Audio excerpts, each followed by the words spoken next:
Mr. Speaker, may I thank you first for condemning the wanton killing that happened at the Lekki toll gate. I am also an honorable member of the Federal Republic of Nigeria, and I stand to speak against what my colleague, Mr. DESMOND ELLIOT, has spoken about. Mr. Speaker, may I let you know and reiterate that my colleague, Mr. DESMOND ELLIOT, was once an actor. So we need to find out whether he thinks he's on the acting field, on the stage or in the theater, rather knowing that he's in the house here. May I let you know that, Mr. Speaker, that my colleague, Mr. DESMOND ELLIOT, talking about the social media today, is also a celebrity who have used his acclaimed status to drive his ambition to the house, and he did a lot of campaigns and people supported him. If not, Mr. DESMOND is nothing but a man who has no pedigree or antecedents in politics, if not for the law of godfatherism that brought him into the house. So for such people, it is expected that they betray your loyalty that has been vested in them and the trust to come to the house and defend the fellow youth. Mr. Speaker, I am also a youth, and I understand the cries out there. My colleague is talking and talking and talking and showing all Superman power as if he just got a major role. Sir, this is reality and not acting that we are facing here.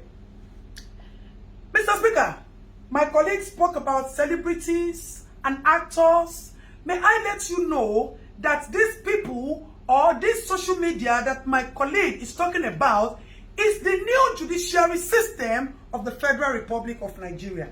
This is where matters are being deliberated and attention is being gotten to our little problem, since the local government as an angle of the government is not functioning and has not been functioning. So an average Nigerian citizen do not have access to reach his leaders to express his problems and get immediate attention.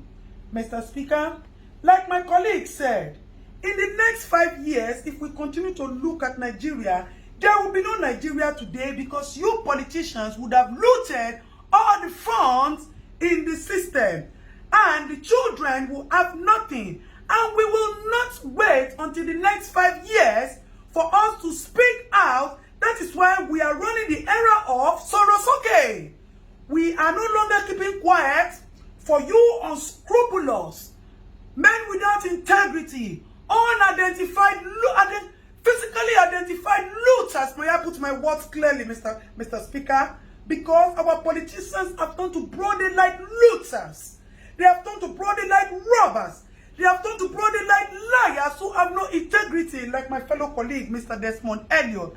And I am suggesting that we look for the nearest psychiatric hospital to check my colleague in for immediate attention, as we do not intend to lose him to some of the people who have died in the Lekki toll massacre. Let me thank you for your intervention.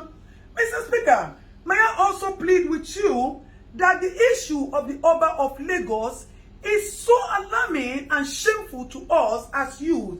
Àwọn Yorùbá ní pé tí ọwọ́ ẹni ò bá ti tẹkù ìdàsà, a kì í bèrè ikú tó pa bàbá ẹni.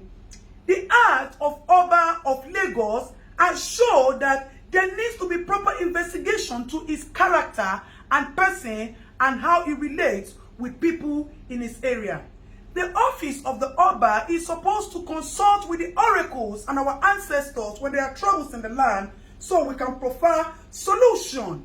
Rather, the office of the Oba has turned into a storage of dollars and palliatives, and that needs to be questioned and properly investigated, sir. May I also plead with you, Mr. Speaker, that you should look into the bills that have been presented to you and be sure that you are defending and supporting the interests of the youth. Our politicians have turned into nothing but animals who worship nothing but money. May I also bring to your notice, Mr. Speaker, that there is a fellow member of the government as well who kept some palliatives in his house and decided to share it on his birthday. My people will say, Olori Buruku Nyewasa, with all due permission and respect, Ashiere Ole, it is nothing but an action of greed. Mr. Speaker, my fellow colleague is addressing we youths as common children. DESMOND, we the youth that we as is talking about are the people like us who say we die here or Nigeria gets better. Because we want a good Nigeria and a new Nigeria for our children. May I also let you know, Mr. Speaker, that our interrupted process at the Lekki Gate is supposed to be a kitchen garden where we wanted to cook soup for our future generation to eat. We just put the firewood on the fire and the pot. We have not put the pepper, we have not put the beef, the seasoning, and the onions and the oil to taste so that we can build a new Nigeria for our children. And our children will be the ones to eat the soup. We are not greedy, Mr. Speaker. We are just a generation who does not take nonsense. And we are just a generation who want a new Nigeria.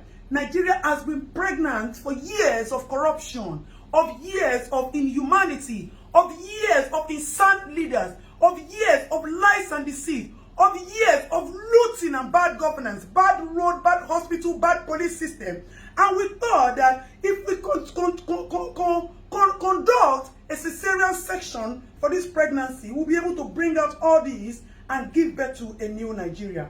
Mr. Speaker, before I go, I would request a 1-minute interaction with my colleague so that he will know that we are all here to protect the interests of the citizens of the Federal Republic of Nigeria. DESMOND, you already know correct. If nobody say that they do you for dream, they talk about social media for you. You think say we no go here. You think say some people where they lawyer no go still content or say you go the jambula mouth for house. Be careful, make you not begin to see people like us for your dream. Make you dey very, very careful. Meanwhile, me and you will go see jam for Suleri. Make I face, make I tell you, not the way if you do. But Dabi Amila, Oga, na my baboko. So you know go there, anything will happen to me. You see, say confidence me pogo. Mr. Speaker, thank you very much, sir, for your little 1-minute time. Mr. Speaker, before I go, I would want to plead with you not to sign, to use your good office, not to sign any bill that is against the interest and the benefit of the public. May I also let you know that we seek justice for the people who have been killed.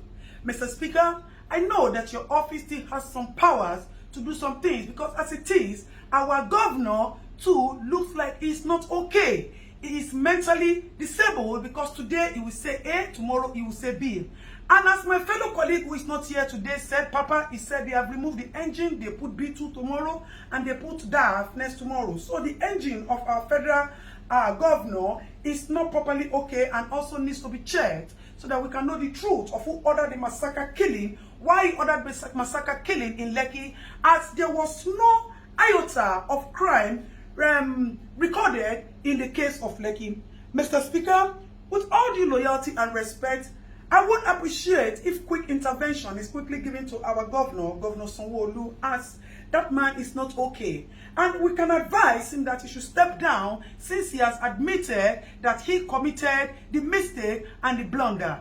Mr. Speaker, thank you very much for giving me the audience. We appreciate your office and we pray that you distinguish yourself from all of that, even though you also have your own past antecedents, which you have been forgiven because of the love of the little that you have been doing in the recent times to us. You have come to realize that government is for benefiting the people, and if you retire yourself, na Suleri they come. So if you not do well, you wait till your eyes see for Suleri afterward. Last you. Mr. Speaker, may I please appeal with you to help me tell my fellow colleague, Mr. DESMOND ELLIOT, that all those wash hand basin he put in Lekki and he's using it for us to wash our hands due to COVID, he should come and pack it.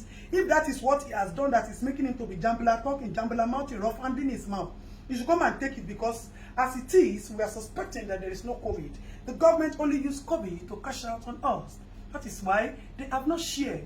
Mr. Speaker, may I also plead with you that you should use your honorable office to help us bring to justice. I need to ask this question, Mr. Speaker. I put it forward to you, sir. Who is supposed to be prosecuted? The people who kept the palliative without sharing it to the rightful owners, or the people who looted the palliative warehouses and took food that are supposed to be your fundamental human rights, sir. You see, when we say that there's injustice in the land, that is why we will not stop at using the social media to push for all the attention, all the justice that we need to get. Mr. Speaker, thank you for the time out.